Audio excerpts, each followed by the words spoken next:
Hello दोस्तों, Buddha the योद्धा YouTube channel में आपका स्वागत है। आज की वीडियो से जानेंगे कि कैसे अपने आप के ऊपर ध्यान देना चाहिए, दूसरों पर नहीं। इसे एक बोध कहानी के जरिए समझेंगे। तो चलिए शुरू करते हैं। एक बार की बात है, एक लड़का था, उसका नाम सबल था, जो नगर में रहता था। वह अपने जीवन से बहुत निराश था। उनकी निराशा का कारण यह था कि वह अब तक अपने जीवन में कुछ नहीं कर रहा था।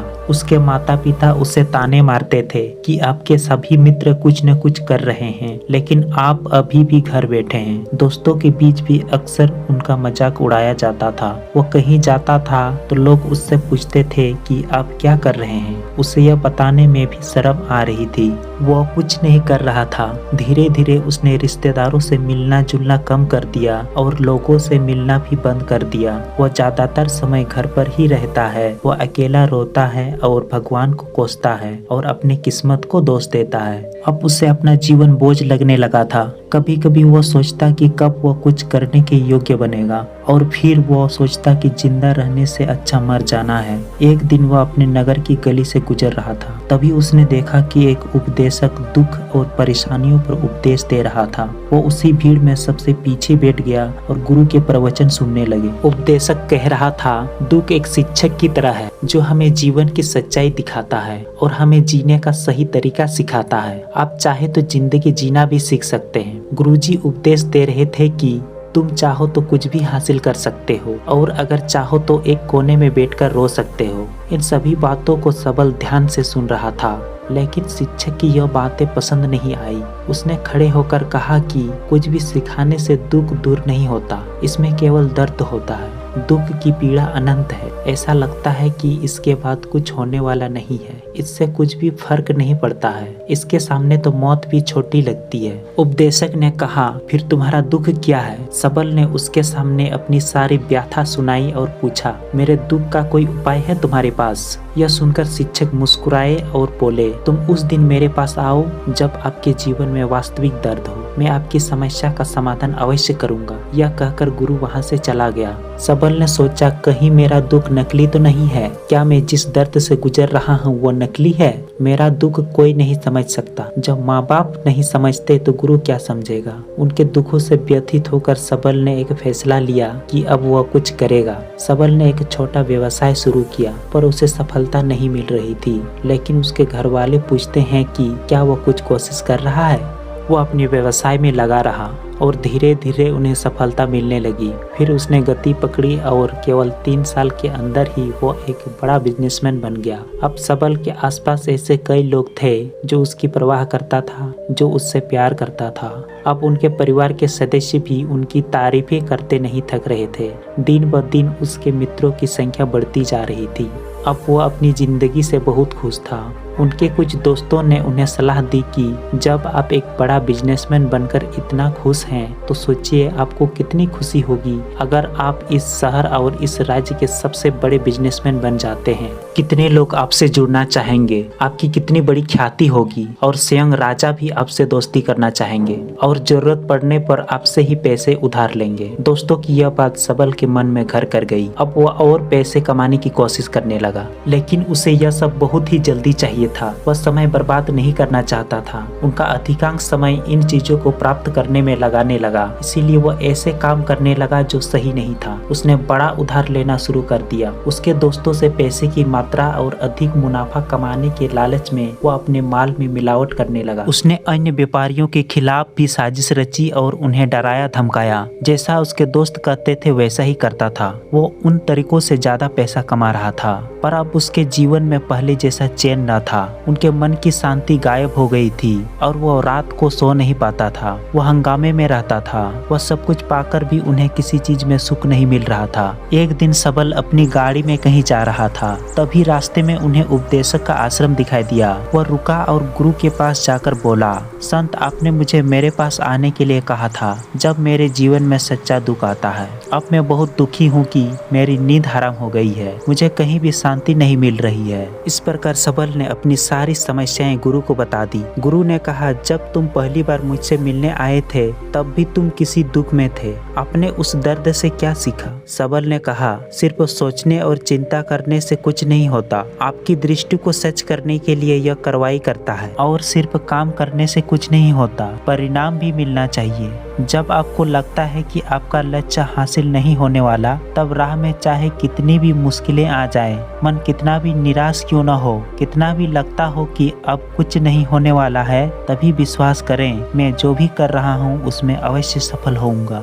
लोग केवल सफल लोगों का सम्मान करते हैं। कोई कितना भी अच्छा क्यों न हो, वो हमेशा लोगों की नजरों में बोझ बने रहते हैं। यह सब सुनकर उपदेशक मुस्कुराया और बोला, जब आपके पास है तो ये वास्तविक दुख नहीं है। अपने जीवन में वास्तविक दुख आए तब मेरे पास आओ, मैं उसे ठीक कर दूंगा। सबल ने जाते समय साधु को सोने के सिक्कों से भरा घड़ा भेंट किया। घड़े को देखकर साधु ने कहा, यह मेरे किसी काम का नहीं है, उस पेड़ के नीचे गड्ढा खोदकर गाड़ दो। सबल ने घड़े को पेड़ के नीचे दबा दिया, जैसा कि गुरु ने बताया, और वहां से चला गया। कुछ दिनों से कारोबार ठीक चल रहा था, लेकिन व्यापार के गलत तरीके के कारण धीरे धीरे उसे व्यापार में घाटा होने लगा। उसकी सारी दौलत धीरे धीरे खत्म होने लगी और एक दिन ऐसा भी आया जब उसके पास कुछ नहीं बचा और उस पर कर्ज का बोझ चढ़ गया था। परंतु वह निश्चित था, क्योंकि उसने अपना सारा कर्ज अपने दोस्तों से लिया था। उसने सोचा कि उसके दोस्त बुरे वक्त में उनके साथ खड़े रहेंगे, लेकिन ऐसा कुछ नहीं हुआ। जैसा ही बुरा वक्त आया, दोस्त पहले उससे कर्ज मांगने लगे। अगर उसने कर्ज नहीं लौटाया, उन्होंने उसे जान से मारने की धमकी भी दी। उनके सभी शुभचिंतक और प्रियजन उससे दूर हो गए। उसके दोस्त जो उसके साथ मस्ती किया करते थे, अब उससे दूर भाग रहे थे। उसका परिवार उसकी गलतियां और कमियां गिनने लगा। उनकी सारी संपत्ति नीलाम कर दी गई और उनके पास अभी कुछ नहीं बचा। जब उसने अपने पिता से मदद मांगी, पिता ने कहा कि मेरे पास थोड़ी सी संपत्ति है, मैं तुम्हारी माँ को क्या कहूँगा अगर मैं तुम्हें दे दूं? यह संपत्ति हमारा अंतिम उपाय है। सबल के मन में गहरा दुख छा गया। उसके आसपास कोई नहीं था जो उनके दुख को समझ सके, जो उसे संभाल सके। जनता के इस विश्वासघात के कारण वो अंदर से टूट चुका था। वो सोचने लगा, अब जीने का क्या मतलब है, अब मौत ही मेरा सहारा है। वो आत्महत्या करने के लिए पहाड़ी पर जा रहा था। तब उसे याद आया कि उस शिक्षक ने उससे कहा था, मेरे पास आओ जब तुम्हारे जीवन में वास्तविक दुख हो। सबल गुरु के पास गया और अपनी सारी व्यथा सुनाई। आंखों में आंसू लिए उसने कहा, हे गुरुजी, मेरे दुख का निवारण कीजिए। गुरु ने कहा, जब जीवन में असली दुख होता है तब मेरे पास आ जाना, मैं इसे जरूर ठीक करूंगा। सबल ने कहा कि ये क्या हो रहा है, मेरी जिंदगी में अभी दुख नहीं है तो आखिर असली दुख क्या है? गुरुजी ने सबसे पहले कहा कि पहले आप मुझे बताओ, आपने अपने दुख से क्या सीखा? सबल ने कहा कि मैंने वो सीखा, जो लोग हमारे जीवन में आते हैं वो हमारी सफलता और प्रगति के कारण वो हमें धोखा जरूर देंगे, क्योंकि बुरे समय में वे हमारे साथ नहीं खड़े होंगे। वे अच्छे समय में ही हमारा फायदा उठाएंगे और बुरे समय में हमें छोड़ देंगे। उन लोगों पर ही भरोसा करें जो हमारे बुरे समय में हमारे साथ खड़े रहते हैं, लेकिन ऐसे लोग बहुत कम होते हैं। लेकिन जिनके पास हैं उन्हें उनकी सराहना करनी चाहिए, उनका अपमान नहीं करना चाहिए। हमें कभी भी किसी के खिलाफ साजिश नहीं रखना चाहिए। अपना काम ईमानदारी और धैर्य से करो और कभी लालची मत बनो।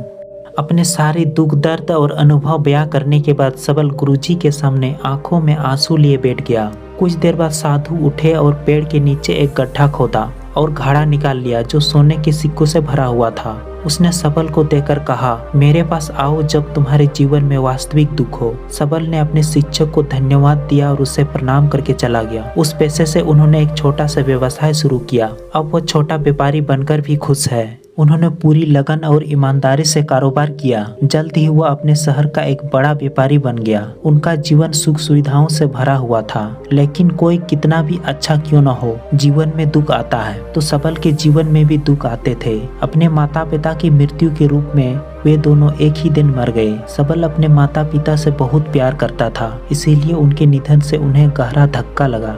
वो शवों को ले गया, दोनों को शमशान घाट ले गया जहां अंतिम संस्कार किया गया। वहां उसने अपने माता पिता का शव जलता हुआ देखा तो उनका मन बेचैन हो उठा। उसके मन में कई सवाल उठने लगे। वो घर वापस आ गया, इसीलिए उसने अपने माता पिता के घर और संपत्ति को देखा जिसके लिए उसके पिता हमेशा लड़ते रहे। आज जो छूटा पड़ा है, जिन्होंने इसकी देखभाल की, इसके लिए लड़ने वाले इस दुनिया से चले गए। उसके पिता ने जो कुछ कमाया वो सब यही रह गया।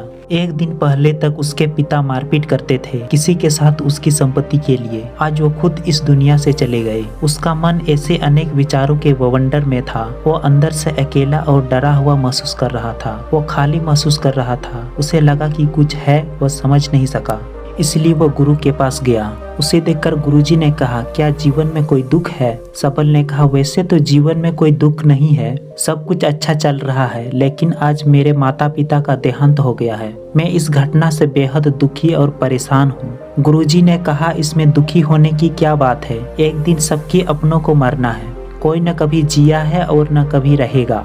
एक दिन तुझे भी मरना है। शायद तुम कल ही मर जाओगे या आप आज भी मर सकते हो। सबल ने कहा, क्या कह रहे हो गुरुजी? मैं भी मर जाऊंगा, लेकिन मैं अभी जवान हूँ। गुरु ने कहा कि सब जी रहे हैं इस भ्रम में कि मृत्यु केवल दूसरों को आती है, बड़ों के पास ही आती है, लेकिन जवान और बूढ़े मर जाते हैं, बच्चे मर जाते हैं। मौत का उम्र से कोई लेना देना नहीं है, यह सभी को प्रभावित करता है। मास्टर जी की यह बातें सबल के मन में घर कर गई और वह चुपचाप चला गया, लेकिन उसका मन अभी भी बेचैन था। वो खाली महसूस कर रहा था। वो सारा दिन अपने बारे में ही सोचता रहा कि वो कौन है, वो इस दुनिया में क्यों आया है, क्या जीवन का लक्ष्य केवल चीजों को खाना और मरना है? ऐसे कई सवाल उसके दिमाग में लगातार उठ रहे थे, लेकिन उन्हें अपने किसी भी सवाल का जवाब नहीं मिल रहा था और उसका दुख दिन ब दिन बढ़ता ही जा रहा था। इसीलिए कुछ दिन बाद वो फिर से गुरुजी के पास पहुंचा और बोला, हे स्वामी, मैं बहुत दुखी हूँ क्योंकि मैं यह नहीं जान पा रहा हूँ कि मैं कौन हूँ और इस दुनिया में क्यों आया हूँ। यह सुनकर गुरुजी मुस्कुराए और बोले, आज आपके जीवन में पहली बार सच्चा दुख उत्पन्न हो गया है। ये वास्तव में दुख कहलाने के लायक है। हम नहीं जानते कि हम कौन हैं, क्यों आए हैं, क्या करें, कैसे करना है। सबल ने अपने गुरु से कहा कि उसकी दुर्दशा दूर करो। गुरु ने कहा कि हम सभी इंसान हैं, जीवन भर संग्रह करते रहते हैं। सबल ने कहा कि सभी इंसान जीवन भर धन, सम्मान, परिवार, प्रतिष्ठा, मित्र, शत्रु आदि जमा करता है। गुरु ने पूछा, क्या हम एकत्रित की गई चीजों में से कुछ भी अपने साथ ले जा सकते हैं? सबल ने कहा, कोई भी इंसान अपने साथ कुछ भी नहीं ले जा सकता, वह सिर्फ अकेला ही जाता है। मेरे माता पिता भी अपने साथ कुछ भी नहीं लेकर गए। सब कुछ, धन संपत्ति, वैभव, सब कुछ यहाँ छोड़कर गए हैं। शिक्षक ने कहा, आप मेरी बात ध्यान से सुनो। इस संसार में हमें जो संग्रह करना चाहिए वो हम नहीं करते। चीजें हमारे सामने होती है, लेकिन हम उन्हें देखने की कोशिश नहीं करते। हमें इस दुनिया में जो कुछ भी इकट्ठा करना है वो हम खुद हैं। हमें खुद को जुटाना होगा ताकि हम मरे तो हम एकजुट हो सकें और खुद को पहचानने में सक्षम होने के लिए। हम प्यार, नफरत, गुस्सा, ईर्ष्या में बटे हुए हैं। क्रूरता, धन, प्रतिष्ठा, सम्मान, पहचान, धर्म, जाति, सैकड़ों हजारों ऐसी चीज़ों और इच्छाओं में हम बटे हुए हैं और टुकड़ों में जीवन जी रहे हैं। इस विभाजन के कारण हमारी चेतना कभी एक नहीं हो सकती। हमारी चेतना शक्ति बिखरी हुई है, इसलिए हमारे पास इतना समय नहीं है, इतनी ऊर्जा नहीं है कि हम मुड़ सकते हैं और अपने भीतर देख सकते हैं। वास्तव में धन, सम्मान और सुविधाओं का अभाव, लोग इसे दुख समझते हैं और जीवन भर के लिए जो दुख कहकर रोते रहते हैं और समाधान खोजने का प्रयास करते रहते हैं, उन्हें अपना समाधान कभी नहीं मिलेगा, क्योंकि जिसे लोग दुख कहते हैं वो वास्तव में दुख नहीं है। यह सिर्फ एक आदमी की इच्छा है, उसकी इच्छा कभी पूरी नहीं होती, इसीलिए व्यक्ति को कभी उनके प्रश्नों का समाधान नहीं मिलता। इसीलिए इन सब से परे यदि आप अपने दुखों का अंतिम समाधान चाहते हैं तो सबसे पहले खुद को समेटो। इस दुनिया से अपनी ऊर्जा वापस ले लो और इकट्ठा करो। अपने आप पर ध्यान केंद्रित करो, स्वयं पर ध्यान दो। अपनी मृत्यु से पहले अपने आप को जानने की कोशिश करो, बिखरो मत। सबल ने कहा, तो गुरुजी, क्या हम इस संसार को छोड़ दें? हमारे सभी इच्छाओं को मार देना चाहिए? किसी से प्रेम नहीं करना चाहिए? धन संग्रह नहीं करना चाहिए? सम्मान की आशा छोड़ देनी चाहिए? शिक्षक ने कहा कि भावनाओं और इच्छाओं से बिखरे हुए मनुष्य में से निकल आओ, जैसे कोई पत्थर पहाड़ से गिरे जिस पर पर्वत का कोई वश नहीं सिवाय देखने के। परेशान होना और कुछ खोना, वैसे ही बिखरे हुए इंसान की इच्छाएं बेकाबू और दर्दनाक है। उसका अनियंत्रित मन इच्छा करता रहता है और कल्पना करता रहता है और यह दुख देता है। लेकिन जब एक व्यक्ति अपने मन को एकत्र करता है तो वह जो कुछ भी करता है वो उसके नियंत्रण में होता है। फिर उसकी इच्छा से इच्छाएं भी उत्पन्न होती है। सबल ने कहा कि आपने मेरे असली दुख का समाधान कर दिया, आपका बहुत बहुत धन्यवाद। अब से मैं खुद को समेटने, खुद को तराशने की कोशिश करूंगा। गुरुजी ने कहा कि मानव शरीर में बहुत ऊर्जा और शक्ति है, लेकिन यह फालतू के कामों में बटा हुआ है, बेकार की बातों में लगा हुआ है। यह एक बहुत ही शक्तिशाली मशीन की तरह है, एक बच्चे के हाथ में रखा जा रहा है और वह बिना सोचे समझे अपनी शक्ति बर्बाद कर रहा है और बिना किसी नियंत्रण के। इसलिए इस शक्ति पर ध्यान दें, अपनी चेतना और इसे इकट्ठा करें। सबल को अपने प्रश्नों का उत्तर मिल गया। उसने अपने गुरु का शुक्रिया अदा किया और चुपचाप चला गया। दोस्तों, उम्मीद है आपको यह कहानी पसंद आई होगी। अगर आपको यह कहानी पसंद आई हो तो अपने दोस्तों और परिवार के साथ जरूर शेयर करें।